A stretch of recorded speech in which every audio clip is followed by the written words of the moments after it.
These matters come to a head in the Eastern Crisis, to which I have already alluded, of 1875 to 8. In the Eastern Crisis, really a whole series of historical trends come together in confluence. Bosnia and Herzegovina, large parts of Bulgaria, Serbia are torn away from the Ottoman Empire in the Balkans, leaving the Ottoman Empire really with only a small sliver of territory there around Macedonia and Thrace. In that Eastern Crisis too, Russia makes considerable military encroachments in the 1877-8 war in the Caucasus area in northeastern and through into northeastern Anatolia. During the Ottoman Russian War of 1877-78, huge atrocities are perpetrated against Armenians in the border region, particularly by Kurds. Kurdish forces, some of whom are in loose affiliation with government troops, some of whom are acting on their own initiative at a time of free time for action against exploitation, theft from Armenians, but also large-scale famine, rape, and murder at that point too. The Eastern Crisis also sees a massive influx of Muslim refugees from the Caucasus lands lost to Russia, and from the Balkan lands that are seceding. Many hundreds of thousands of Muslim refugees, themselves often who have experienced considerable brutality at the hands of the secessionist powers and sometimes at the hands of Russian forces too, are flooding into eastern Anatolia and the whole of Anatolia at this point. It further agitates the situation for the indigenous Christian populations of eastern Anatolia.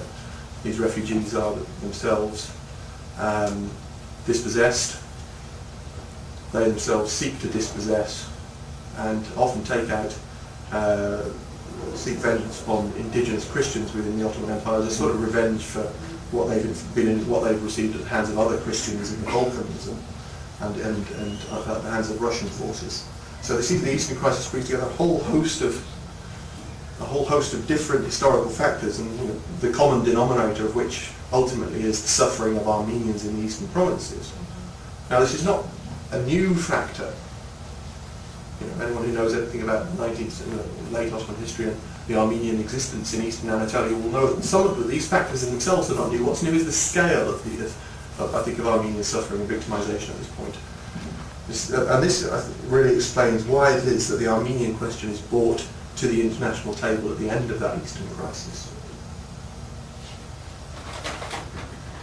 With the advance of Russian troops into northeastern Anatolia, and their appeal to the Armenian people, it becomes in the obvious tactical interest of Armenian leaders to respond, to request protection from the increasing depredations which they're suffering in the Ottoman Empire itself. This causes concern for Britain, not only because Russia has already taken considerable territory in that region, but also because the idea of Russia being the sponsor of enforceable reforms for the Ottomans, of the Armenians of Eastern Anatolia, means a further spreading of Russian influence even deeper into Eastern Anatolia. The notion that the Russians, as was once suggested, would leave troops in Eastern Anatolia to enforce the reforms of security of life and property that the Armenians themselves wished for at this point. This is really too much for Britain to bear. It will mean, an overt Russian political influence which has to be countered. So the British, as part of their bargaining and part of their attempt to push Russia back from the whole of this, in the whole of the settlement of the Eastern Crisis, firstly they contrive to restrict some of the independence of the Balkan states, reducing the size of the newly independent Bulgaria, for instance, but they also contrive to restrict the reforms to Armenians to a matter of paper promises alone, really. In the Treaty of Berlin itself, lip service is paid to reforms there within the treaty itself, but Britain is very careful to ensure that there's no enforceability for these reforms. The notion of Russian troops being left in Anatolia to enforce these reforms is completely out of the question. Britain's solution is to leave a few roving consuls at large to enforce the reform issue. Knowing, I think, well, knowing certainly that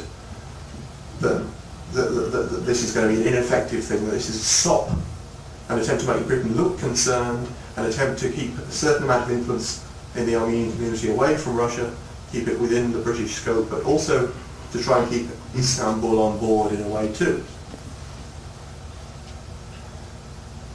In the aftermath of the Eastern Crisis, the British commitment, such as it is, ebbs away yet further with the construction of the Suez Canal. Britain now has a very useful maritime route to the imperial dominion of India. The land routes to India become less significant. Concern about the precise integrity of Eastern Anatolia becomes less of an issue, but the die has already been cast in terms of this reform agenda, in terms of the restriction of the enforceability of reforms for life and property of the Armenians of Eastern Anatolia. And the British do not even really contrive, I think, to placate the Ottoman leadership, because one of the huge and significant results of the Eastern Crisis within the Ottoman Empire itself is to render the late Ottoman elite hugely suspicious of international political constellations, full stop. Obviously they're suspicious of Russia. Obviously there's a huge and inherited historical enmity there. But Britain, too, having been, since the Napoleonic period, the main Western supporter of the integrity of the Ottoman Empire in its own interests, is now held as an object of suspicion.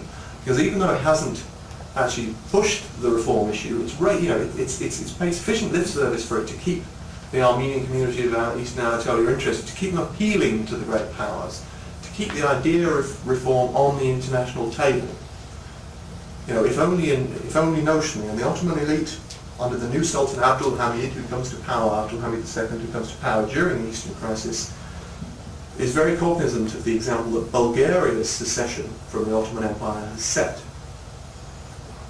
Bulgaria's secession being partly based upon Bulgarian terroristic nationalistic organisations, often performing ostentatious acts, trying to gain the attention of the outside world to the independence demands of the Bulgarians. It sided with an external Christian power, Russia, and it eventually got at least partial independence through the solution of the Eastern Crisis.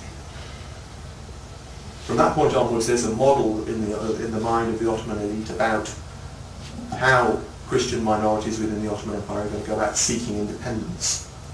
And the Armenians, with their reform demands they are alone at this point, not demands for independence. But nevertheless, the very fact that these demands have been voiced through the form of an international treaty, bringing other powers into it, is a sign of intrinsic disloyalty. And this is why I think stress the internationalisation of the Armenian question has been such a seminal point in late Ottoman history as regards the Armenian question. We can build an awful lot of the dynamic leading up to the great massacres of the mid-1890s into that idea of internationalisation. The Armenian political parties that are formed from the 1880s onwards, part of their agenda, a significant part of their agenda, is to reignite the Armenian question on the international stage. Again, attract attention to the ongoing plight of Armenians, particularly in Eastern Anatolia. We know that the different Armenian political parties have very different agendas for what they would like, whether this be simple reform within the Ottoman state, a more federated Ottoman state with greater autonomy, or outright independence in some cases. But what binds them together is their reference to the reform issue.